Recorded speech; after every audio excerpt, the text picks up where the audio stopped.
Chers frères et sœurs et amis, que la paix et la grâce de Dieu vous soient. Je souhaite un bon dimanche de Pâques à tous les chrétiens du monde entier et à ceux qui sont en route pour le devenir. Un remerciement à mes parents qui m'avaient inculqué des valeurs chrétiennes dès mon jeune âge. Une salutation tout à fait spéciale à ma mère. Feu mon père, paix à ton âme. La résurrection de Jésus s'enregistre dans la liste d'une série de prophéties qui s'accompliraient au temps marqué. La résurrection de Jésus, annoncée par le prophète Ésaïe et confirmée par Jésus-Christ lui-même, se concrétisera pour devenir un élément fondamental de l'existence même du christianisme. Jésus est-il réellement un personnage inventé selon certains? Et s'il était ressuscité? J'estime qu'il est important de regarder les faits pour justifier la véracité de ce noble événement qu'est la résurrection de Jésus-Christ, notre Seigneur et Sauveur. Dans 1 Corinthiens 15, versets 3 à 4, bien l'apôtre Paul va nous dire: je vous ai enseigné avant tout, comme je l'avais aussi reçu, que Christ est mort pour nos péchés selon les Écritures. Au verset 4, qu'il a été enseveli et qu'il est ressuscité le troisième jour selon les Écritures. Eh bien, après le sabbat, le samedi soir étant passé, le dimanche matin arrive très tôt le matin. Deux femmes, Marie de Magdala et Marie, mère de Jacques et Salomé, se préparaient à se rendre au tombeau de Jésus, portant avec elles des huiles aromatiques afin d'embaumer le corps de Jésus.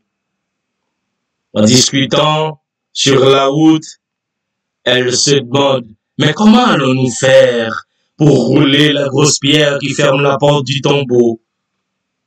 Selon Marc 16, verset 3. Mais ici, ce qui attire mon attention, mes chers amis, c'est que la relation amicale, familiale et autres nous font souvent agir sous le coup de l'émotion, mais non sur la base de la foi. Poussons l'idée un peu plus loin. Souvent, nous avons un être cher qui nous devance. Nous nous retrouvons dans une situation de profonde tristesse, d'anxiété, d'angoisse et même de dépression, mais à cause de l'égoïsme qui est en nous. Pourtant, la personne décédée n'a rien regretté derrière elle. Oui, je dis à cause de notre ego. Pensons à un non-voyant. Les aveugles, on les appelle un non-voyant. Il ne voit ni le jour, ni la nuit. Il n'est plus maître de son corps, ni de ses mouvements. Mais se pourrait-il qu'une telle personne veuille mieux partir que de rester juste pour satisfaire l'ego de ses entourages? Je pourrais citer encore d'autres exemples, tels qu'une personne qui fait de l'Alzheimer, qui n'est même plus consciente de son existence.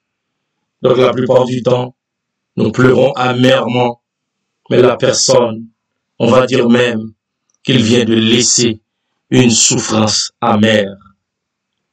Donc, les femmes devaient sûrement avoir entendu au moins une fois de leur vie que Jésus devait mourir et ressusciter le troisième jour.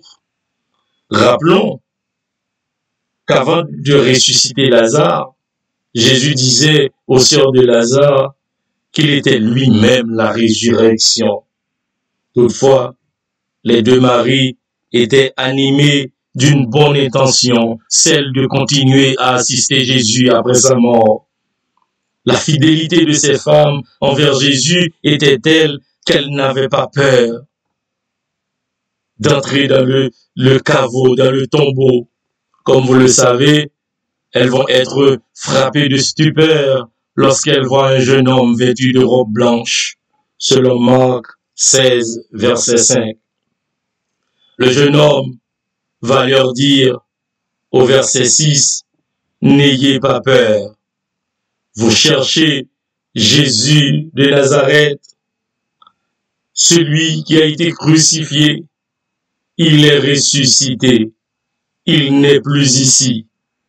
Ah oui, au troisième jour, le tombeau ne pouvait plus garder le corps du roi des rois, le Seigneur des seigneurs qui est ressuscité.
Oui, après sa résurrection ce dimanche matin, Jésus fait tout de suite son apparition à Marie de Magdala, selon que nous pouvons lire dans Marc 16, verset 9. Et les femmes précipitaient pour aller porter la nouvelle, la bonne nouvelle aux disciples. À lire dans Matthieu 28, versets 8 à 10, là, Jésus encore va continuer à faire d'autres apparitions. Si la résurrection de Christ était une fable, si la résurrection de Christ était une invention de l'homme, la prédication de l'évangile aurait été inutile, pour paraphraser l'apôtre Paul dans 1 Corinthiens 15, verset 14. Et notre foi serait vaine, bien sûr. Pensons un instant à ce renversement de calendrier de Dieu pour l'homme. Nous passons d'un décompte des années avant Jésus-Christ à l'ère de Jésus-Christ. Le monde entier recommence à compter de 1. Aucun scientifique, ou athée qu'il est, ne peut ignorer le nom de Jésus en nommant une date. Il doit sûrement, et bien sûr, dire 3000 ans avant Jésus. Et même s'il l'écrivent en abrégé, AV.J-C, ça veut dire avant Jésus-Christ. S'il y a 6 milliards d'habitants sur la Terre, il y a 6 milliards d'êtres humains qui ont un lien direct ou indirect avec Jésus-Christ, notre Sauveur. Peu importe votre foi, peu importe votre croyance, je vous mets en défi de ne pas savoir quel âge que vous avez. Même s'il n'y a pas d'acte de naissance, on va dire c'est autour de 1920. 1920, c'est 1920 après Jésus-Christ. Autour de 1930, eh bien c'est 1930 après Jésus-Christ. Votre âge doit se situer conformément à la naissance de notre Sauveur Jésus-Christ. Aucune puissance de ce monde ne peut renverser l'ordre du calendrier. Toutes les puissances réunies ne peuvent nous ramener à l'an 1. Aucun leader spirituel n'a pu renverser le calendrier, sauf Jésus. Peu importe votre religion, vous êtes en 2022, 2022 ans de l'ère chrétienne, 2022 ans que Jésus-Christ était venu. Même sur la base de simples raisonnements matériels et factuels, les chrétiens ont raison d'être fiers ce matin de la résurrection de Jésus-Christ, qui représente un élément fondamental de notre prédication et de notre foi en Dieu.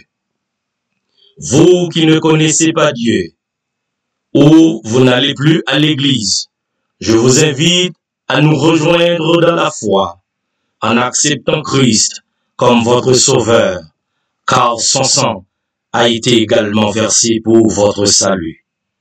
Merci de m'avoir écouté. Merci que vous allez commenter, liker et partager afin que plus de gens puissent entendre et être convaincus que Dieu existe. Un enfer est à éviter et une âme à sauver. Josué, Alexandre, c'était votre serviteur. Et je vous dis à la prochaine pour une prochaine vidéo.